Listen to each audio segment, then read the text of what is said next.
morning, chicas. Today is September 13th, and for the first time, I'm making a video in my kitchen. And as I said in my previous video, guys, I was working day and night to refinish my kitchen. And I am so happy about it. It is a nice white cabinet, as you can see behind me, and you would not believe what it was before I redid the cabinets. All the cabinets were this color: dark espresso, chocolatey brown cabinet. Everything was dark brown, and I couldn't stand it. I moved in this house in 1998 or 1999, and when I moved in, everything was brown, and it is real wood, and my husband never ever wanted to change anything because he thought it would cost us a fortune. So before I make a video about my personal life, I would like to take a few minutes to talk about this. I decided to take it on me to do the kitchen. I know my husband didn't want to do it, and I know he would be complaining and whining about it. So I said, okay, we gonna do it, but I'm gonna spend the money, and I'm gonna spend my energy. I'm gonna spend everything I have to make the kitchen the way I want to have it. So we just finished our bathroom upstairs. Bathroom was the same thing. We had wallpaper everywhere. We had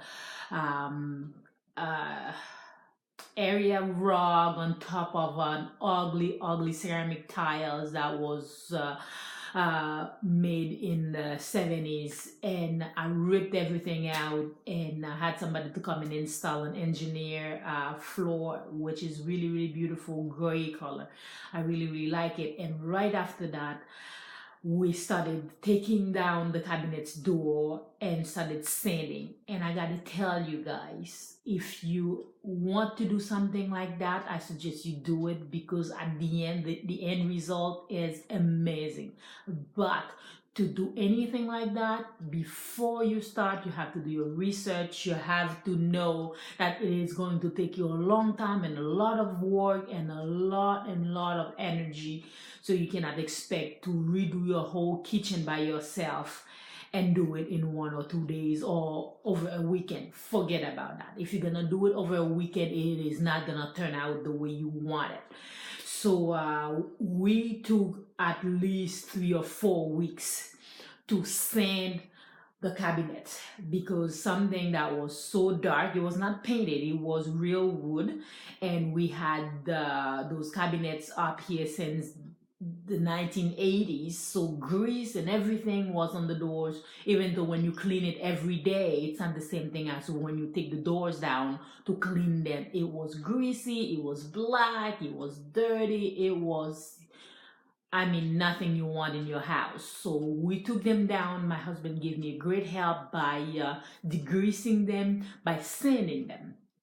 But he did not want to do the inside of the door, the cabinets. He wanted to leave them all brown because he said nobody's gonna see them. And me, I said, no way, Jose, I'm gonna let that happen. So I let him do all the outside, and I started degreasing and sanding them down, because when you're gonna paint your cabinet, they have to be clear of grease, of dirt, of anything, in order for the paint to bond to the wood, to stay and stick to the wood for a long time. You have to take all the grease out. You have to take the sand that was on it before. You have to sand it out completely, and it took us forever. So with a bad back, with 2 kids to take care of, with my fitness class I have to teach every day, I was working from 8 in the morning all the way to 10 o'clock at night, because in between I had to cook, I had to clean, I had to do everything else, and it took us a long time. But it was okay because I wanted it done the way I wanted it done, because I have seen many videos where people are saying, wow, you can repaint your cabinets without sanding them, without degreasing them.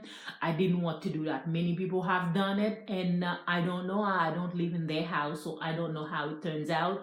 But for me, I wanted to sand them because I don't want to do this again. So I wanted to do it right.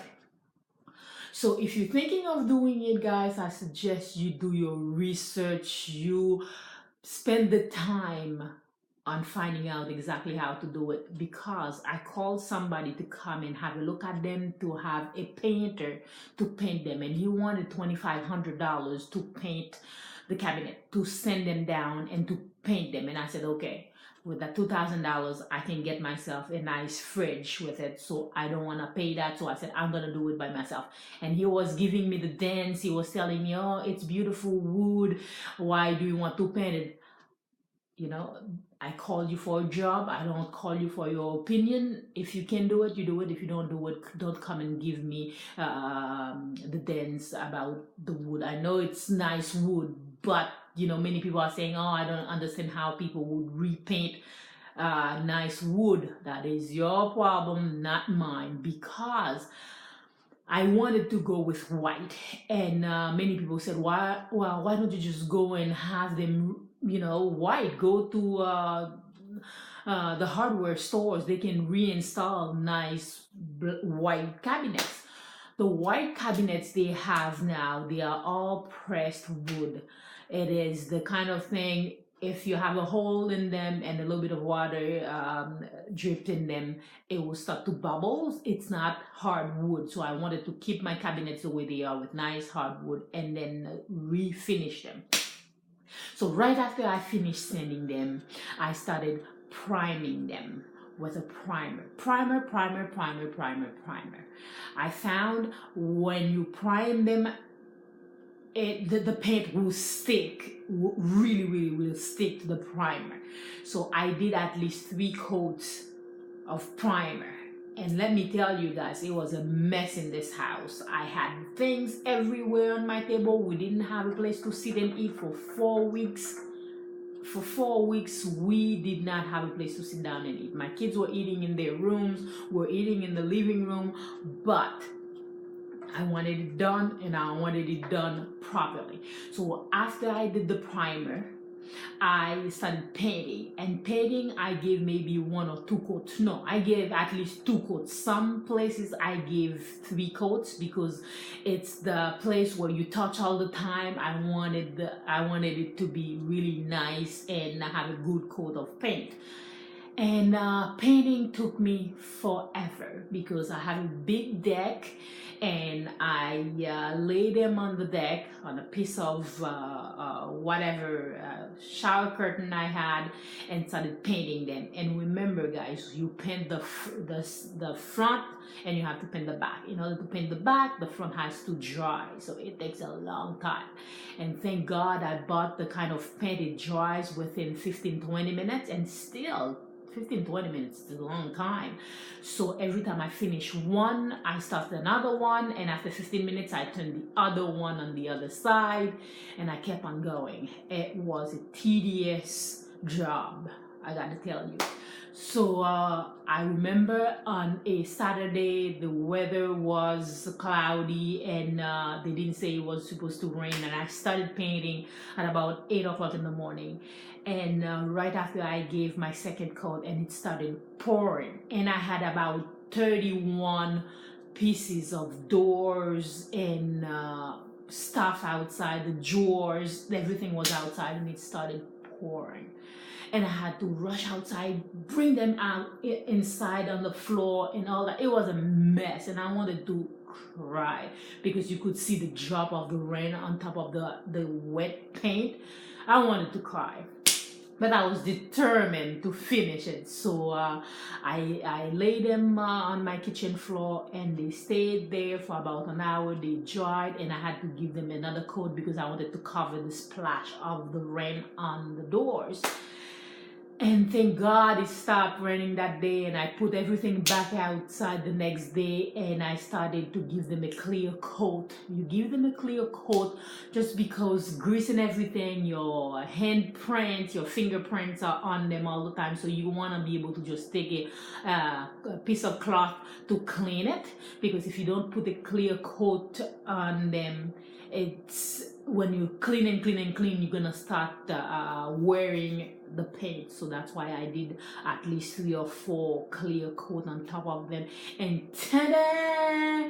Now I have my kitchen, and I love the white. And if you could see what it was before, you would say good job, you did a good job.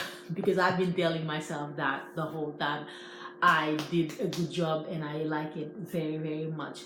So that's why I've been so busy. I meant to make a video on Friday after I went to see my gynecologist. I didn't have the time. I just finished this. I bought new stove, new fridge. I redid my countertop. I had a dark brown countertop. This one is a nice marble black and grayish color, and I really like it, and everything is good now. So right after this video, I'll make an update about what happened at the gynecologist office. Thank you very much, guys, for watching, and I hope if you're thinking of redoing your kitchen, it would not cost you an arm and a leg. If you don't call somebody to do this, to do that, it will not cost you a fortune. I did my plumbing under my kitchen sink plumbing. I did it all by myself. I have never done it before, and let me tell you guys, I had my sink here, and it was leaking for the past at least year, and my husband refused to call the plumber, and I was sick and tired of him. So I said, this is the bottom of my cabinet now. I don't know if you can see it. I redid the plumbing, and look at it. Beautiful, and it doesn't have one leak. I did my research, just like when I'm TTCing. If I need to know something, I do my research, and then I work on it. So I work on it, and let me tell you guys, I installed my own sink, I installed my own faucet, I redid the plumbing, and everything is just perfect, and my husband is very impressed. And he was in Ottawa on a business trip. I was here all by myself with 2 teenagers. They just started the school year, they just started school, and I was always in the kitchen, on the floor, on my back, fixing like a plumber, and nailing like a carpenter, painting like a painter, and I am so happy. And let me tell you, my husband wouldn't have enough money to pay me for the job I did. I mean, let me tell you, I saved a load of money, and with all the money I saved, I bought myself a new fridge, I bought myself a new stove, a new sink, and a new faucet, and all that under $4,000. So don't call me for a job, guys. I'm not gonna come to your house to redo your kitchen. Stay posted, guys, for the next update. Bye.